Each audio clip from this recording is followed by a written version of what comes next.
Hi everyone, this is Paris Debono of the Fortune Teller Shop, and today we're going to look at how the astrology planets can guide and influence you in your life's purpose.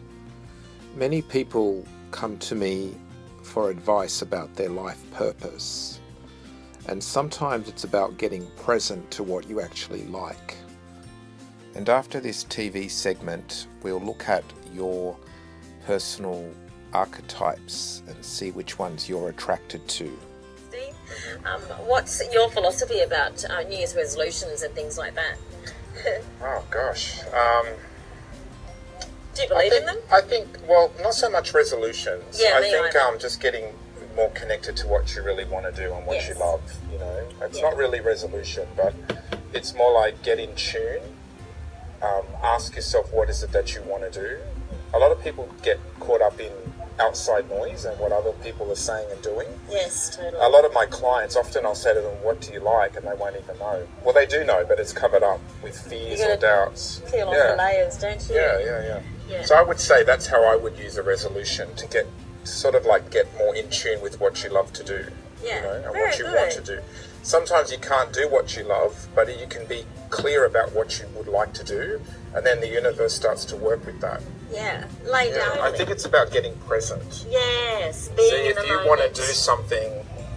want to do something but you're not admitting it or connecting to it, it can't happen. But if you want to do something but you can't do it, just say you're in a job you don't like, but you can get clear on what you do like. And at the moment, you may not be able to do anything about it, but things will start to shift. Energy starts to shift. You start to connect with people that can help you with that. Yeah. You know what I mean? Now, Paris, could you explain to the viewers how you work? A little bit how you work? Yeah, I'm an astrologer and a tarot reader. And also I do palmistry, numerology. I really love what's called divination. Divination is when you use some sort of technique to get the future, to work with the future. So I use tarot and astrology and all those type of things.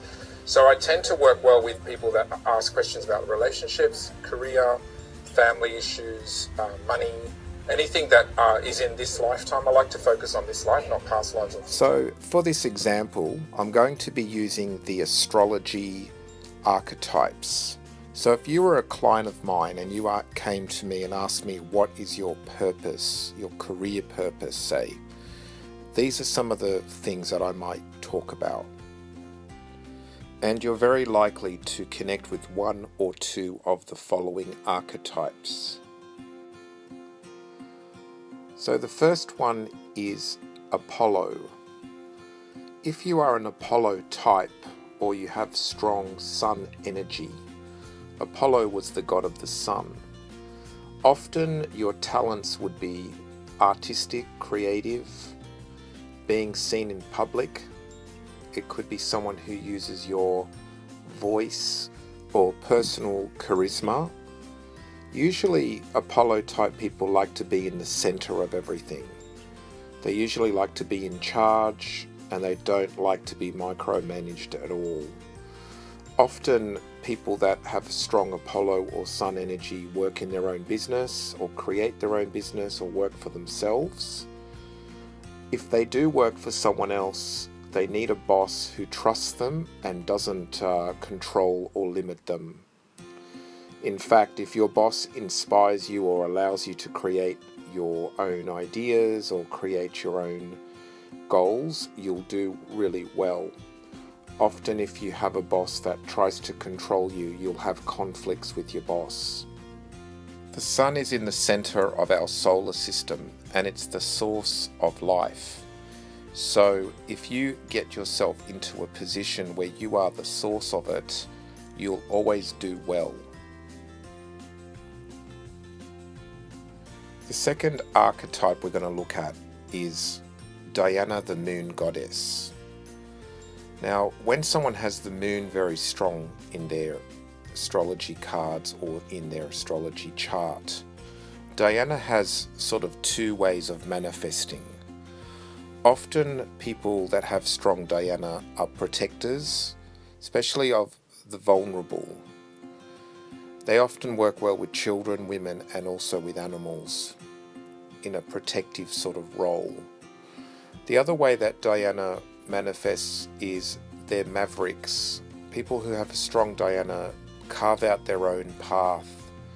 They tend to do a job that is quite unique, or they put a unique spin to it, or they improve upon something that they've learned. So I often find Diana people study or learn something and then reinvent it and make it better. Often Diana people don't like to be told what to do, especially by the patriarch, or they don't like to be told what to do by the government or any sort of ruling authority. They want to carve out their own path and they'll do it their own way, and often they become very successful and leaders and innovators in their field. The third archetype we're going to look at now is Mercury, the planet and god Mercury. Now, Mercury was the god that we get the word merchant from. Merchants are people who buy and sell, who make deals, who lose and gain, make profits, and sometimes they take losses. Merchants are also people who keep accounting books and write things down and keep records. So usually people that have strong Mercury usually are good at communication, at sales type of work, being the middleman or middlewoman. They often know where the hot deals are and what's hot and what's not. They're usually very in tune with latest fads or trends as well. Now, the other side of Mercury could also be people that do admin and any sort of customer care or customer service. Usually they're always busy mind, very busy with ideas, and they often are on the road a lot too. They like to be racing around and very active people.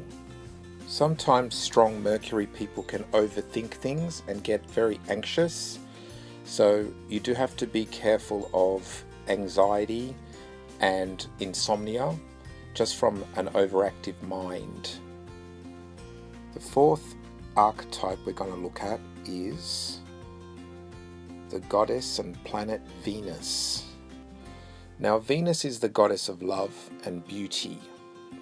So already this suggests that someone's life purpose would be about making things attractive. It could be making a place attractive, like perhaps an interior decorator, or could even be helping people to be attractive. So it could be a gym instructor, a beautician, a hairdresser, could be a fashion designer, anything to do with beautifying the body and beautifying the environment too. Venus people tend not to like to be the leaders of things though. They'd prefer to work with someone in a partnership or be of a supportive role. People with a strong Venus energy are very charming and use their charms to attract people or to make people feel welcomed and wanted. They can also have an aspect of supporting others, such as healing and support. Any job that requires love, attention and attraction, pleasure, arts and entertainment as well. The fifth archetype we're looking at is the planet and god Mars. If you have a strong Mars in your astrology chart or your personality, often it means you are impatient and you want to get things done pretty quickly. Mars tends to have conflict though, so you do have to be careful of causing conflict or getting yourself caught up in conflict, especially if people or situations don't move as fast as you would like them to. Mars can also be very good for discipline and also for any type of training. In mythology, Mars was the god of war, and if you think of a soldier, soldiers have to be well trained and they have to be disciplined and focused in order to achieve something. Now, the negative side of Mars would be a lazy soldier or an undisciplined soldier. So you do have to be aware of that side of your persona and personality. Often as well, I advise people that if your career or your achievements or your goals are not moving as fast as what you like, try to have a second sort of road to take or a plan B, rather than headbutting against the obstacle. The sixth archetype is Jupiter. Now, Jupiter was the king of the gods, and he was the god of knowledge, luck, opportunity, expansion, travel, anything to do with adventure. Jupiter tends to have a happy-go-lucky attitude and tends to use charm and personality to get where they want to go. Often Jupiter people land on their feet, and they often are very inspirational in the sense of knowledge. They like to inspire other people and help other people to learn. The negative side of Jupiter could be being a bit bombastic or ego-driven. Sometimes it represents people who are overly confident or overly self-assured. They can be very charismatic as well, and very positive and inspirational when it comes to being a leader. But sometimes they do believe their own press or their own hype, and they are sometimes unrealistic about their own abilities. Sometimes Jupiter people can also be prone to flattery, and they can tend to use flattery to get where they want to go as well. It's like that saying, flattery will get you everywhere. The seventh archetype we're going to look at now is Saturn. Planet and god Saturn. Saturn was the god of time, structure, and the harvest. So this one has a few different symbols and influences on those who have a strong Saturn energy in their astrology chart or a very Saturnian personality. Often Saturn likes things to be serious and organized and direct. Saturn is the timekeeper, so usually people that have a strong Saturn are very time conscious. Often as well, Saturn people like timetables. They like to know when they're going to be doing something. They like to have a routine, and is often slow moving. Saturn people reach the top, but it takes them time. But once you get there, you often have longevity in your career and in your personal goals.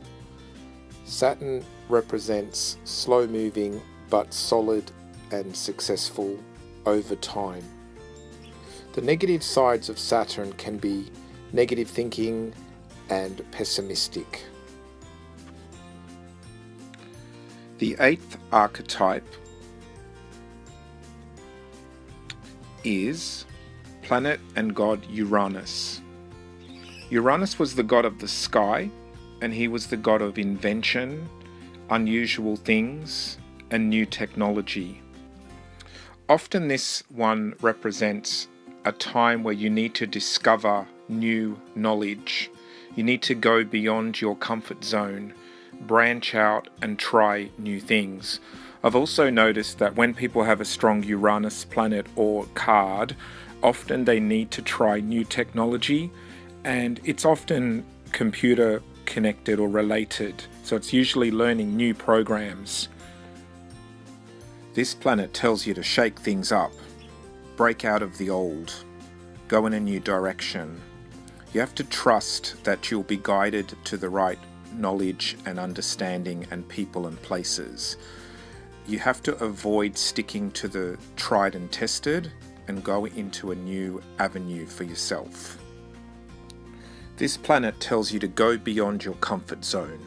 There's usually a period of time where you are going to feel uncomfortable because you have to learn new things. You have to stretch yourself. Let go of the old now and open up to new ideas, new knowledge, new learning. The ninth archetype is planet and god Neptune, the god of the ocean. Usually when people have a strong Neptune or pull out the Neptune card, it often means that you're going to go through a period of re-evaluating what you actually want to do. Often when Neptune is strong, when people have Neptune strong, often they're in a little bit of a confused directional state. Neptune makes you drift along like driftwood in the ocean, trying to figure out where you're going and what's going to come next. But I find with Neptune that he will guide you. You are being guided and directed to the right people and places, even if it doesn't feel you are. Neptune tells you to trust the flow, to be open and to look at new ideas, but also to wash away the old. Neptune's like a day at the beach. You have to go and swim and wash away the old cobwebs and refresh yourself, and then be open and look at what's out there. Usually Neptune guides you to the treasure or something beautiful, but most human beings don't see it because they are too analytical. Neptune tells you to go and open up new doors, using your dreams and intuition to guide your way. The 10th archetype we're looking at is Pluto, the god of the underworld and the god of wealth. Now Pluto represents deep inner talents. Often I always think of him as like a treasure that's hiding in the earth, in the depth of the earth.